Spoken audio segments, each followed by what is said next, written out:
I don't know whether we'll get many people today. Yeah, they might be all on holiday. Okay, we'll find out in a minute.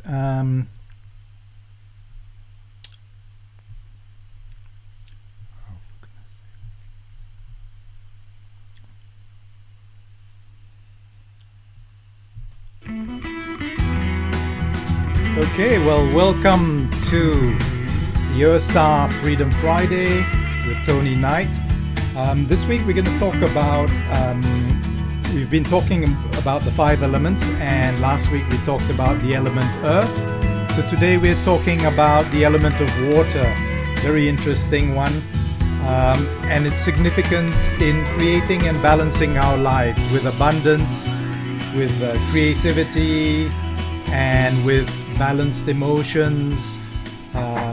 By understanding how water behaves and works in its natural state, we can better understand how our emotions work and maintain better emotional balance and IQ.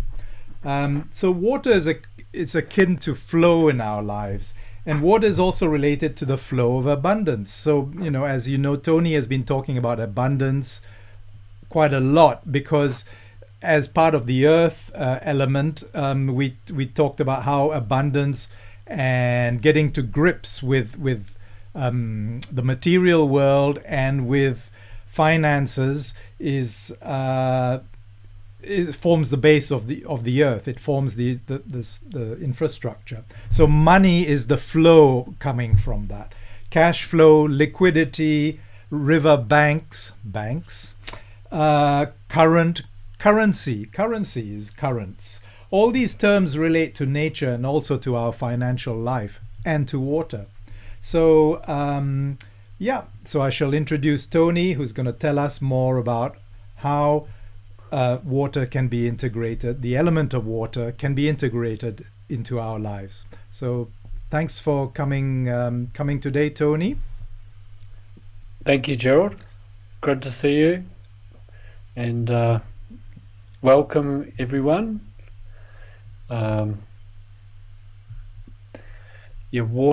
Water, extremely important element. But how do we associate water with our actual life?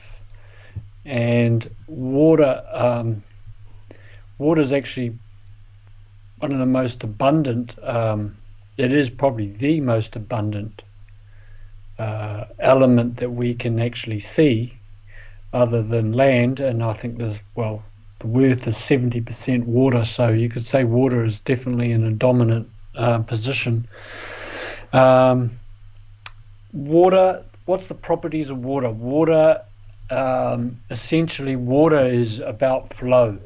Water is always in movement. It's very much like air, except it's more slightly more physical than air. So earth is the most solid, most dense element. Water is the next most dense element. So I'm working my way up from the earth up to the finest element, which is ether. So water, it really strongly relates to our emotions. When we are emotionally unbalanced, you could say that the water element within us is also disturbed. So water can also be very, very, very calm. When water is calm, when our water when we're near calm water, that can actually literally have an effect of providing a certain calmness to ourselves. Like when you look at a beautiful lake, and if it's dead calm, it's got a mirror-like aspect, and it's got this beautiful quality about it that sort of engenders a certain calmness in us. And when it's stormy, if the ocean is very stormy, it can often make us feel very unsettled, uh, because our energy and the water energy is very much interconnected. So we can observe water, and we can start getting impressions and thoughts and emotions within us that come from the water.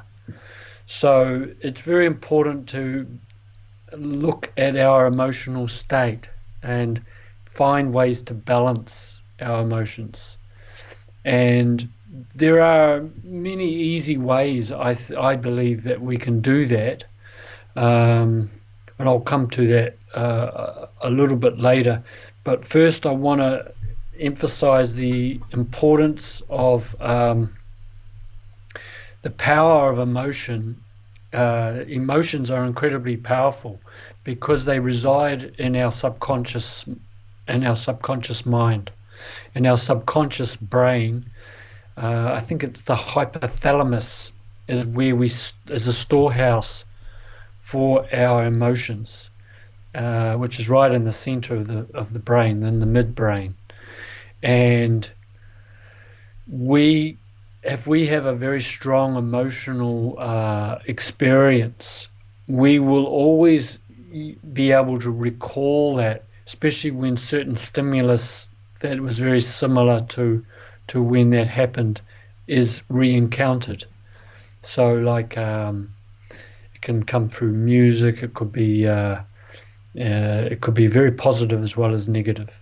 But arguments, or when we felt very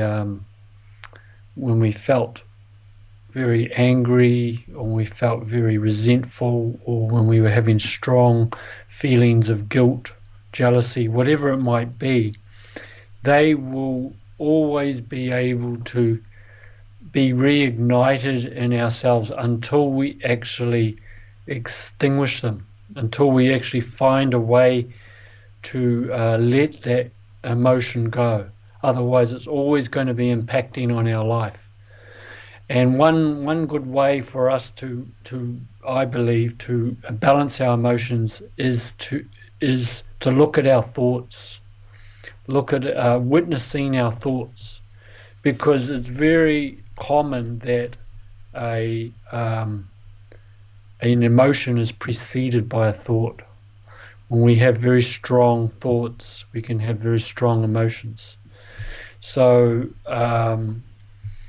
looking at the left side of our brain is important in order to balance the right side of the brain, which is where often our emotional body is, or our emotional aspects are related to the right side of the brain. So, getting out in nature is a wonderful thing to do because it helps to automatically balance our thoughts and emotions. As I was talking about, we can be walking around a lake or near the ocean. This can bring out emotions, but it can also be, it will be impacting on our thought processes as well. So just being in a forest, or being near the lake, or taking a brisk walk, all of these things have an incredibly powerful effect on our whole emotional and mental state. And another thing that we can do is we can try and develop our mind through critical thinking, and doing things like logical things, looking at doing certain logical, like arithmetic is a logical kind of process. So we need to explore the mental side of us in coupling with our emotional state. And so because of this, there's a new term that's been developed. It's called neuroplasticity. And within this, they're talking about how the brain has actually got a plastic-like quality to it, so it's malleable. And there's a saying that when neurons fire together, they wire together. So what that essentially means is when we have a strong emotion, we have strong thoughts, and then we take actions that are in keeping with those thoughts and emotions, then we're literally solidifying that event into our brain. And if they're strong emotions with strong thoughts and they're repeated over and over again, we're literally wiring these neurons into our brain. This is why it's so difficult to start to unwind that, to start to dissolve these strong imprints in our mind. They become very solid. So this is where we have to do a lot of work. This is why a lot of emotions and thoughts that were imprinted on us as children also makes it very difficult. But we've got to do it. And the thing is, there's no shortcut around it. We've got to actually delve in there. So when a strong emotion is coming up, this is telling you something, and then you can. This is the best time to be working on it. If you're conscious enough, and if you're witnessing your thoughts as a little bit separate from the emotion. In other words, if you can actually see yourself experiencing these emotions without getting immediately reactive and getting tangled up in them, then that is a very powerful way to start dissolving the emotion. Emotions will often be held in the body as well. So any aches and pains that you have in your body, they are often related to emotions that have been kind of solidified into the body. So this is why our health, our physical health, is also very important, because you're literally helping your emotional and mental states as well.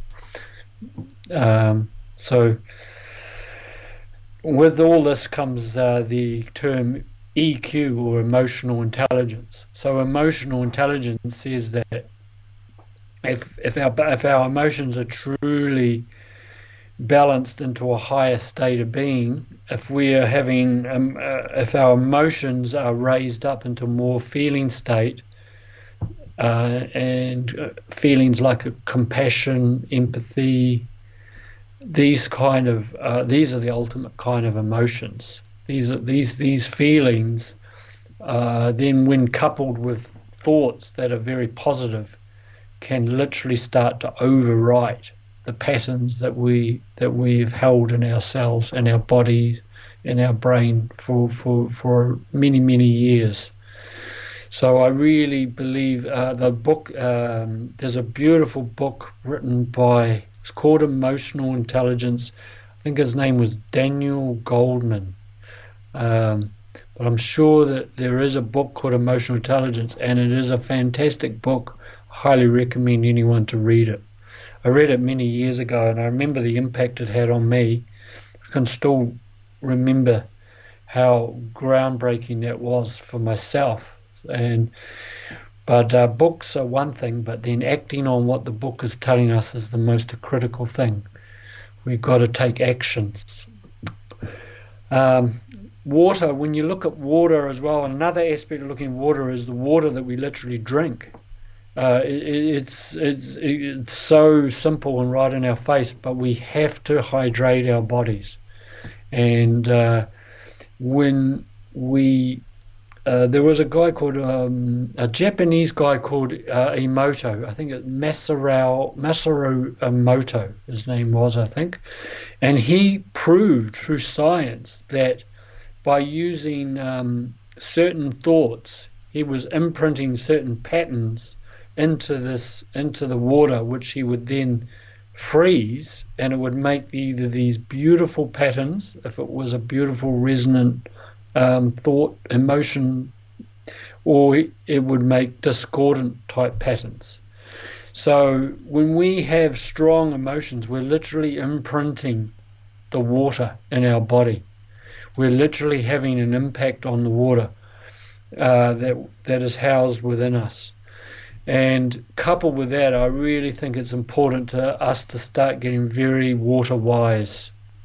By that I mean drinking water that is pure water. If we can get a good filtration system, or there's an ozone system. Um, we've got to start drinking pure water that's not contaminated, and it's all around us now. I mean, in our tap water's fluoridated, chlorinated. This is this is lowering the vibration of the resonant frequency of that water, and then we're ingesting that into our body when we're already saturated with so many other chemicals all around us in our food, in the air, um, from our clothing, from computers in the form of EMFs. All of these things have a drain on our emotional state and our water in our body. This is why often when people are on the computer a long time, you'll get very thirsty, because the water is somehow, I don't know, it's having a real direct impression on the water. So, I really highly recommend that people start drinking a certain amount of water, at least a couple of liters a day, and drinking in, just like when we eat, drink with a pure, clear mind. And we can't be ingesting food and water in an angry emotional state. We've got to start being very mindful, and, as I say, witnessing ourselves, how we're feeling, what's happening in our body, where the pains are. We've got to be really present to them, and we've got to start facing them, not just kind of going into an amnesia about it. As I said, water is like the next element from Earth as far as density goes. And then it goes to air, and then it goes to fire, and then it goes to ether. But when you look around in our environment, water is held in the air, it's held in the earth, and without water, and a dry earth is not going to produce anything. So same with us in our life. If we are lacking, if we're having like a drought within us, you could say, then it's going to be much more difficult for us to grow or produce anything of any meaningfulness. So it comes with having a good structure in the earth, having a sufficient amount of water, having good air connection with the air element through our thoughts and imagination, and having passion in our fire. So it's harmonizing all the elements, which is the real key here. It's integrating the elements. It's not, we could be very strong on one aspect, like the water, or our emotional body could be very prominent. But if we're not balanced with all the other elements, then they're not going to work the way they should be. So water is, so as Gerald said, water is really related to our money state. We have cash flow. We liquidate a company. If we go into liquidation, basically the company is dissolved, just as salt will dissolve in water. So we have to start thinking about where we are going in our direction, in our flow. We have to look at where the dams are. We have to look at releasing our passion, our emotional passions, and our purpose, and we have to stop stagnating. Stagnant water is going to stink. And just like us, our life is going to start stinking if we're not releasing our emotions. Emotions do not want to be trapped. They do not want to be still for too long, in accumulating. Yet still water is good. It means a calm state, but we don't want to be accumulating the mud, and we don't want to be stagnating. That kind of. That's not the stillness I'm talking about. I'm talking about being a reflective mirror, which is what we are. We actually are mirror. We are a mirror of the universe. People will mirror us. So if our emotional state is calm and we're flowing, then you're going to attract people around you that will often reflect that. And if they're not, then that is also a sign of something for you to work on. They're reflecting something of you back to you. Um, so, as I said, so to wrap up, if emotions are, if we're purely running on emotion and we're very emotionally wired and we're very emotionally reactive, we're going to find it very difficult to manifest money to us and hold it. It's not going to stick. We're going to be literally like a bucket with a lot of holes in, and the water's just going to be leaking out everywhere. And the bucket is like the structure. The bucket is like having a good structure. The water is the flow. Our thoughts are the air element that's circulating when we're creating ideas. The thoughts are very important for critical thinking, for analyzing, and coupled with healthy emotions that are being expressed. Water needs to be expressed. It needs to be expressed in positive ways. And then if we've got some passion and a purpose of that, that's what will really pull us along into our goals. So we had to. I came up with a new model that's called Dream Plan Act, and the dreaming is our imagination. That's our creative force. The planning is actually quite an earth element, but it's also water as well. Our planning, we have to get emotionally involved in what we're planning. We have to also be very practical in those plans. They have to be reasonable. They have to be measurable. They have to be actionable. They have to be also time orientated. We have plans for the day. We have plans for the week. We have plans for the month. We can have long-term plans as well. And if you constantly revisit them, they will certainly manifest. It's a formula. And then the act is we've got to take action on our plans. We've got to do something. Otherwise we're just stagnating again. So it's all very important that we do the thought process, but then we get emotionally involved in those thoughts so they're harmonized, and then we're taking action. Just little actions. It could be just research action. It could be talking to people about what you're thinking. It could be an action of writing everything down, and then revisiting that. It could be going to a mentoring meeting. It could be any one of them, of infinite amount of things.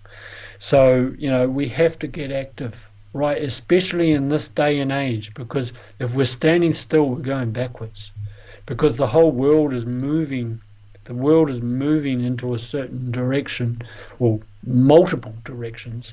But if we're not strong in our emotional state, and when we're not strong in our structure, we're going to be like buffeted around like a cork on the ocean, and things could get quite stormy.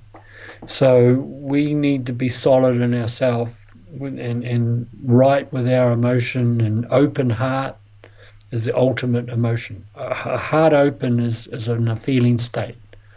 And if we've got a good healthy body, and we're using our mind, we're not getting abused by our mind and repetitive negative thoughts, and we've got that passion and purpose, that's our fire, that's close to our soul element, then we can really create anything we so desire. So yeah, that's the bulk of what I want to say. Hmm. Um, What do you think, Tony, about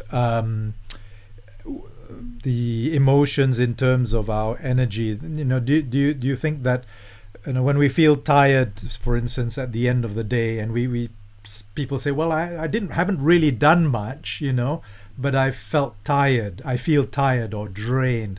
Do you think that if when we don't manage our emotions, it also affects our energy and ability to deal with life? yeah, absolutely. Well, emotion means energy in motion, Mm. and if we're dwelling on negative emotions, that will certainly make us tired. If we're lacking enough water in our, like physically having the water in our body, that can make us tired. Can make us very, you'll feel it as a kind of an unsteadiness in your mind. You'll feel, you literally feel off. When you're really dehydrated, uh, because you feel like your head is getting hot, and you'll also be very ungrounded. Mm. So it's very important to be grounded as well as um,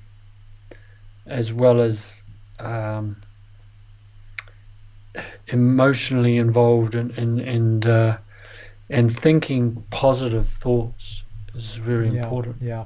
And I suppose, especially as we get older, apparently research shows that older people, they drink less, or their thirst reflex is slower than in young people. So by the time they actually get thirsty, they are already dehydrated. So we have to proactively rehydrate even before we feel thirsty as we Yes. get older.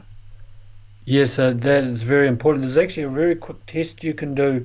You pinch, you can pinch the skin on the inside of your arm, and it should flick straight back. It should not. There should not be leaving any ridges in your skin. It should just go back, and that's often a sign of whether that's a quick sign of whether you're dehydrated. But also, you will feel it in your head. You'll feel unstable and unbalanced in your head. You'll feel like this certain buzzing of a certain. You can't think straight, literally. Um, but energy, like emotions, as I say, they have to be expressed, and often people can get very tired because they're actually holding on Mm. to. They're holding on for dear life, like as the saying goes. They kind of and what it's doing is it's trapping energy in you. It's literally it's not flowing at all when it's like that. But you can have the opposite, where people get very stormy in their emotions, and then ranting and raving and all of that, and that will deplete your energy. When you're doing that, if you find yourself getting very aggravated, you will often feel like a rag doll afterwards, Mm. because you're literally churning up a lot of energy, but you're not going anywhere. So that often comes back to, what am I thinking? What was I thinking just prior to feeling tired or feeling very upset? You know, it takes a lot of work, observation of yourself. It takes a fair bit of awareness, and I find this is why I advocate. It's almost like you can just go round and circle and you're not able to break into it. This is why I advocate going for a walk in nature, because nature will elevate you on every level. It will elevate you on the physical, mental, emotional, and spiritual level, all without you having to think about it.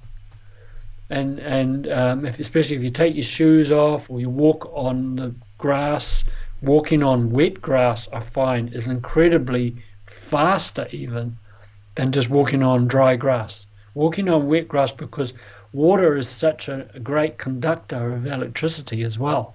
And we are electrical beings. We're also magnetic beings. And the magnetism is really is corresponding to a lot of our water, our emotional element, whereas the electrical component is more a mental element. And this is why we can look at how light is produced. It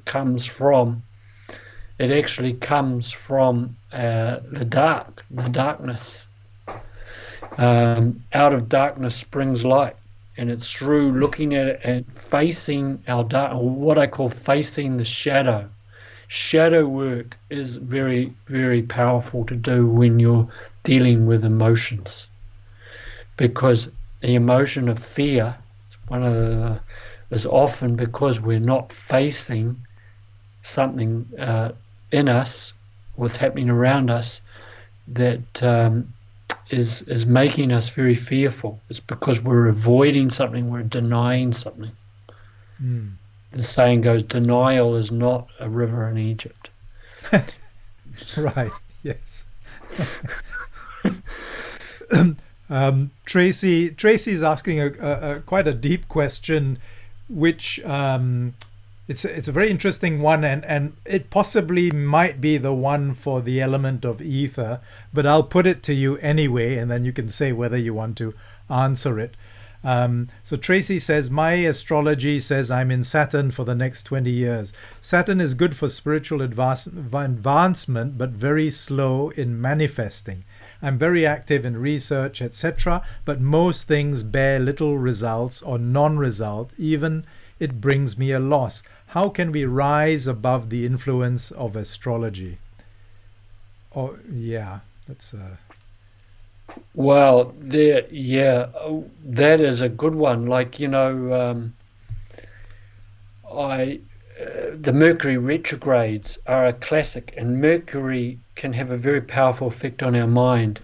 And an astrologer once told me, it's I used Mercury retrograde as an excuse that I'm feeling a bit out of sorts.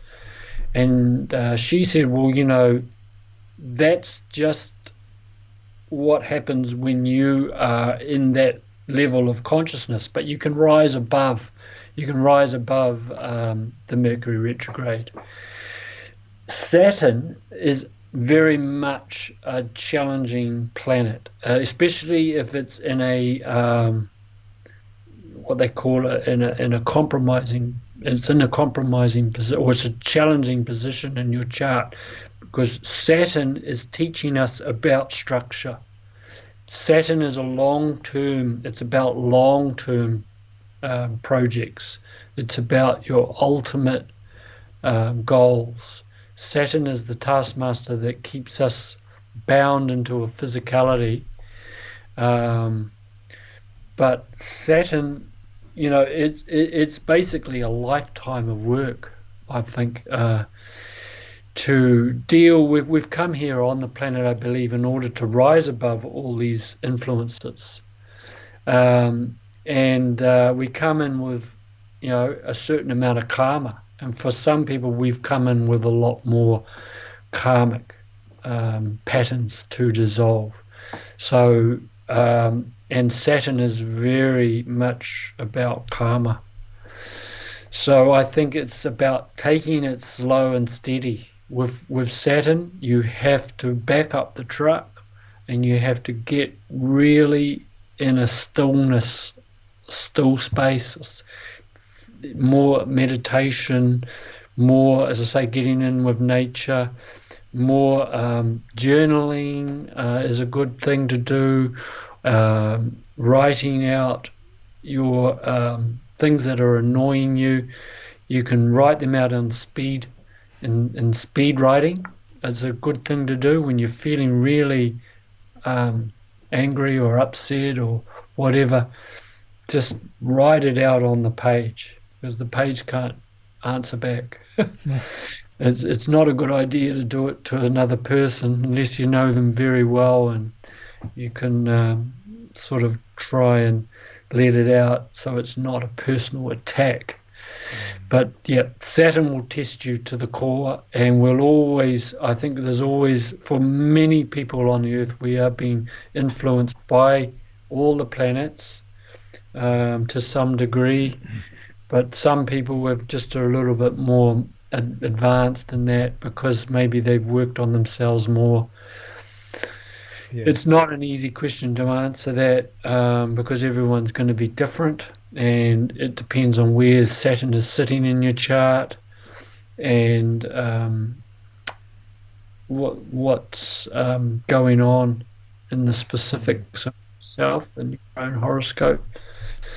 And but bear in mind, it's only a map, and it's only potentials, and it's just if we haven't got the awareness to rise above it, we will succumb to what the planet's imprint is putting out. Yeah, so Mm. And I suppose that does relate to water in terms of gravitational, like uh, like the moon influences the tides. So you could assume that if we are 60% water, the moon will also influence us, and so will the other planets. So perhaps water is the connection between us and astrology. Do well, you think? definitely with the moon, like you said, the Yeah. moon is very much the water planet. It's the feminine energy, and water has a very strong feminine element. Um, that's why a lot of women do sometimes get very emotional when they have trouble with developing the left side of their brain. So I do understand because I have been quite an emotional guy myself. I've got quite a bit of water in my in my chart. But this is what we've come in to work on. This is giving us clues of where when we realize where we're kind of needing to work or deficient through our body and through our emotional reactions and things. That's where we need to go to work. Um, and Neptune has a water element as well. In a much larger sense, Neptune is the planet of dreams and illusion, and it can be very dreamy and very kind of watery. But whereas Moon is more of an immediate effect, the Neptune is more of a long term. Uh, so Neptune also has been an outer planet and a very large planet. These larger outer planets are ruling the long term aspects of our life, Mm. and the closer in planets like Mercury, Venus, and the Moon are working on more quick, immediate things happening in our life. Mm. Fascinating. So, does anyone have any questions around the element of water? Um,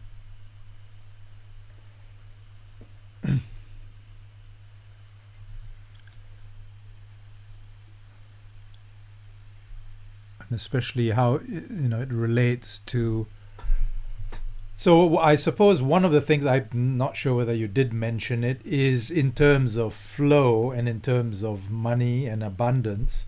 It is often said that if you hold on to it, or if you have this kind of need to hang on to your money, you are actually stopping flow. So and that's why some religions and spiritual kind of organizations talk about tithing or offering to people, so that you are actually creating this flow. So do you see that as something we need to consciously do to give in order to receive and to keep that flow going? Totally, absolutely. That is very much so. It's like priming the pump. Mm, Giving, and it doesn't have to, it can be giving of yourself, it can be giving of your time, it can be giving assistance, it can be giving a little bit of money for those who need it. But it's got to be given without any expectation, without any attachment. That's the whole thing. And at first, it can feel like you're kind of faking it. But as you come into the your center, as you come into the balance of your heart, the heart is always in the center of our chest because it is a centering organ. It is the key element really for balance is the heart. And if we're giving from the heart is the ultimate giving. And that's those spontaneous um, moments where you just give without even any thought is sometimes the most beautiful, can create the most beautiful responses. And for every true um, giving, there's always going to be a receiving. But funnily, I think a lot of people give. A lot of people don't have problems giving. It's that they give with attachment, and that's an art that needs to be learned. But also, I think a lot of people, well, certainly people I've met and people I know, it's they have trouble receiving, and if they're not receiving, they're not actually able to give and truly give. Because if you're stopping the receipt of something, you're blocking that person from giving, and so Mm. you're denying them the opportunity for all of us to be in that chain link of giving and receiving. Yeah. It's two sides of the same coin, just like light and dark is both sides of the same coin. So you could say stopping receiving or giving with attachment is kind of in the dark somewhat. But when you're giving from your heart, you're Mm. giving in light, and but you've got to also receive in kind. So giving and receiving go together. Yeah, yeah. So we have to learn how to turn on the tap, but not allow the water to leak everywhere. And we've Yeah. got to channel the water. It's like plumbing. Plumbing, Mm. the water has to be channeled to the right places. That's interesting around receiving. Some people find it very difficult to receive compliments, for instance, and if someone says to you, "Oh, you're looking beautiful today," or something like that. Sometimes people actually trying to put it down and say, "Oh, not really," I'm feeling awful or whatever, and they kind of throw it back or throw it away, and in some way they've actually deprived themselves of receiving that compliment into their heart, but also by throwing it out, it actually deprives the other person of giving, of that free giving, and so it actually creates a block of flow. So that's a really interesting thing that I find amongst a lot of people, is that ability to receive even words. I was like that as well. I had great difficulty receiving compliments or praise or anything like that. And when I started to just say thank you, and you don't have to make into a big song and dance. Just a simple thank you.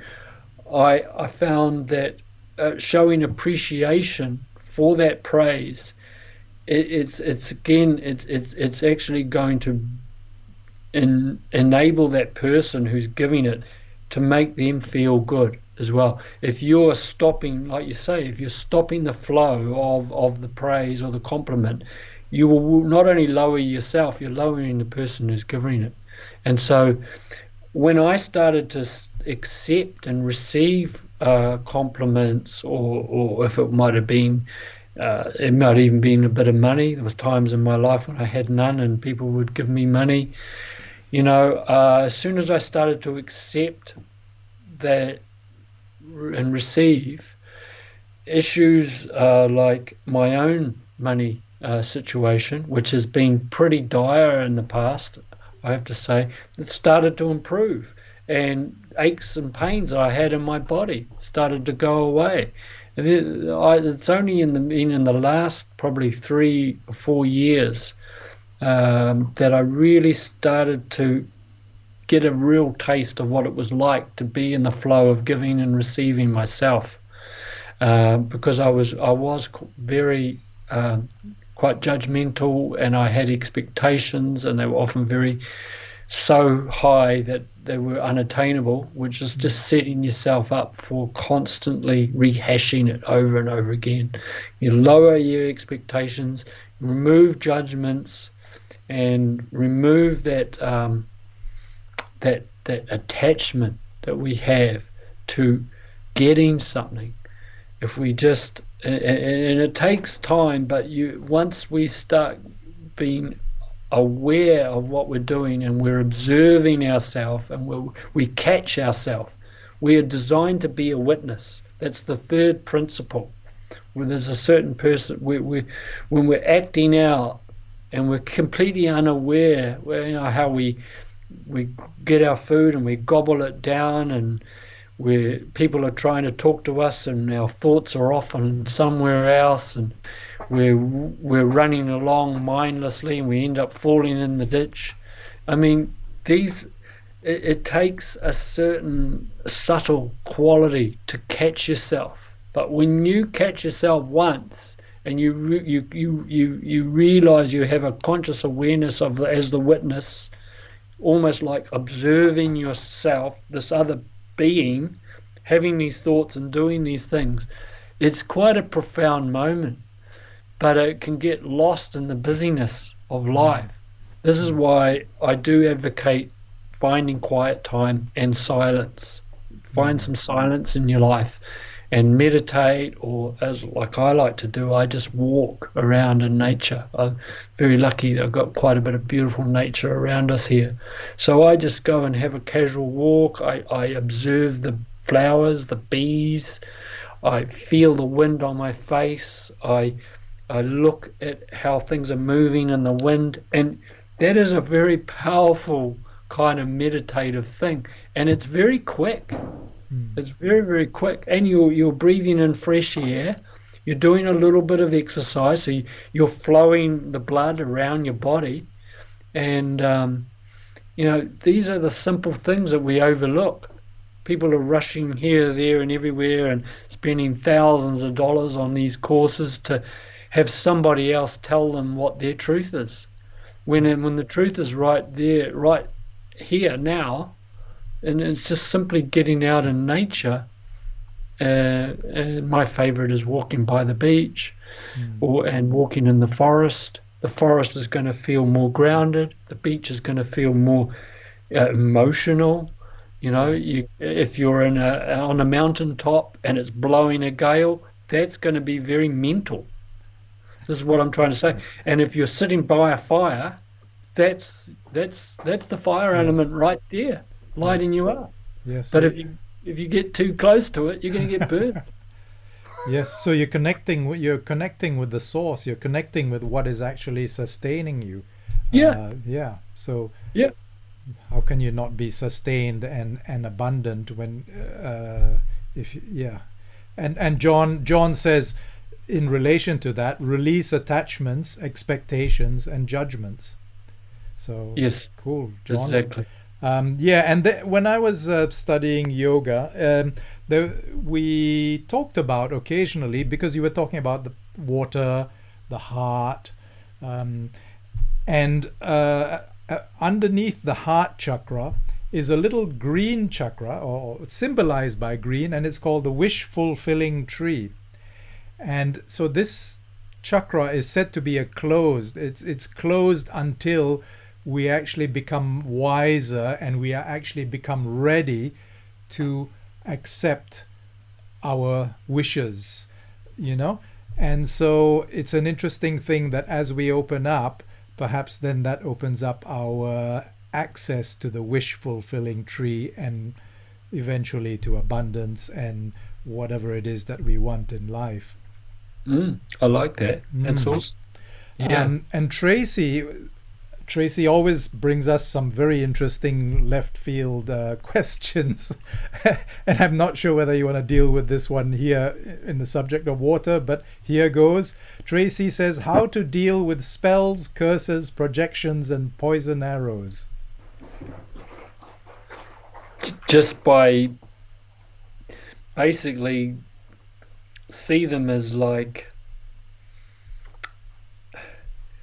they're just like a leaf in the wind. Don't spell is actually comes from words, and that's just the power of words. If we are in a state where we are resonating at a state where we take that on board, then it's going to have an effect on us. If we can just see it like water off a duck's back, if I can use that term, then that's what it will be.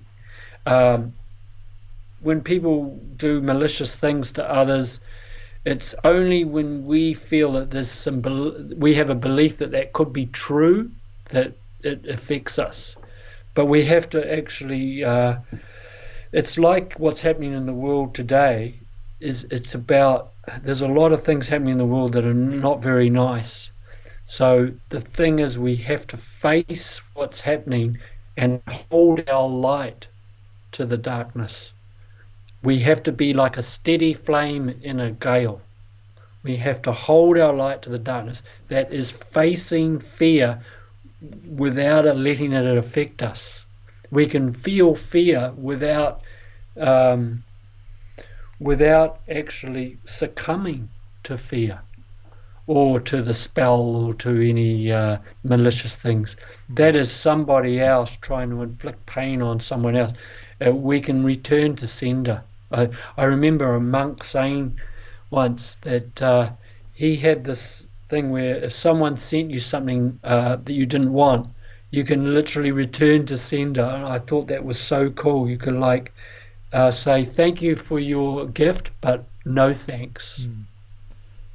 And really, it comes to actually using your mind. I mean, if you feel that something is happening and someone's sending something to you, well, use your mind and just send it away. That's all it is. That's the power of the mind. All you have to do is to start using it and practicing it, and not, as you say, succumb to the fear. And once you do that, then everything piles on top of you. So Tracy wanted to talk to you a bit more about her issues with Saturn. So what I would suggest, Tracy, is you direct message Tony and have a further discussion with him about that. Any further questions, anyone? Otherwise, any last comments, Tony? Just basically just focus on what you want. Dream, plan, act. Dream on what you want, and nothing, and it's not about what you want in your ego and things. I mean what you want and how you want to feel, where you want to be in your life, the people around you. How do you want to feel? And plan for how you're actually going to do that. Write it down, speak it out, rehash it, and then take little small actions at first just to test the water and kind of that, because nothing will move until we do.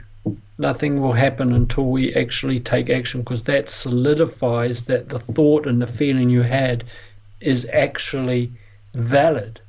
For you're validating your thoughts and feelings by acting, and it doesn't have to be a big action. It can be as simple as deciding to get up maybe half an hour earlier, or it could be making an intention to just witness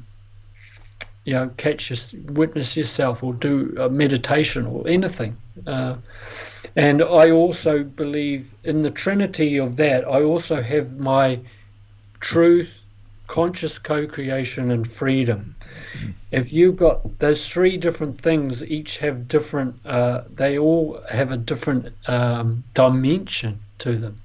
So the truth is about, or knowledge is a foundation. So you have a foundational value, and then the conscious co-creation is, you could say that's a kind of action. That's an action that's related to being a creator, because we are all creators, and we're consciously creating, then we're really in the flow. And co-creating, because we're co-creating with, you could say, spirit, we co-create with other people. And then having an outcome, a goal, a purpose. For me, it's freedom. And freedom on every level. This is not just a personal freedom, this is ultimate freedom. And that's how I keep my life running in balance, because I think this is for whatever project or whatever, if I'm working on a project or a business or doing the crypto thing, I'm thinking, what is my foundation? What am I consciously co-creating here? And is this going to lead me to my freedom? Is this going to be a good investment? Is this going to be something that's it's got legs?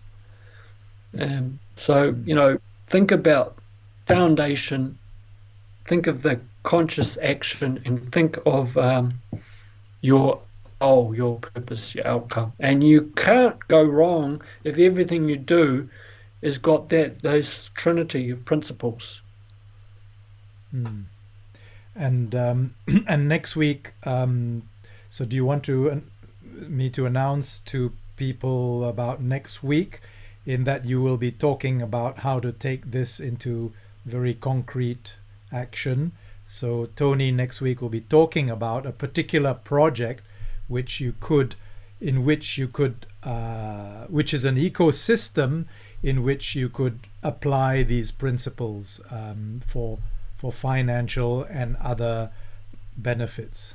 Yeah, we're going to be talking about a particular crypto, of which some of the people here are probably already aware of, but we're going to do some trainings, more trainings on how the ecosystem works, and how it's perfect, as you say, it's a perfect way to apply what I'm talking about today on this project. We can apply, we can use it as a foundational project in which to consciously co-create from, in which we can consciously create our purpose using the structure that Everrich and UGPay provide for us to realize our goals. And it's the structure, the vehicle that we need, of systems, and the systems and the structure gives us that solidity so that we know we can go towards our purpose and our freedoms and our whatever goals it might be. It might be health, might be wealth. Happiness is ultimately the goal, but happiness is only feeling right with yourself and being in balance with all the elements. Yeah, so I will put that out to our group, and if people want to invite people along to hear about it, it could be a bit of a training, and it can be a bit of an overview, and it can be a bit of an exploration into how this particular structure can work for us. That sounds great. Okay. Well, thank you very much, everyone, for dropping by on this Easter Friday. And, yes, I much appreciate it. I realise being Good Friday, I really appreciate people coming along on such a day when you want to. You're probably busy with everything. Yeah, thanks a lot, Tony. So we'll talk to you. We'll talk to everyone next week, hopefully. See you then. Bye. Thanks. Bye.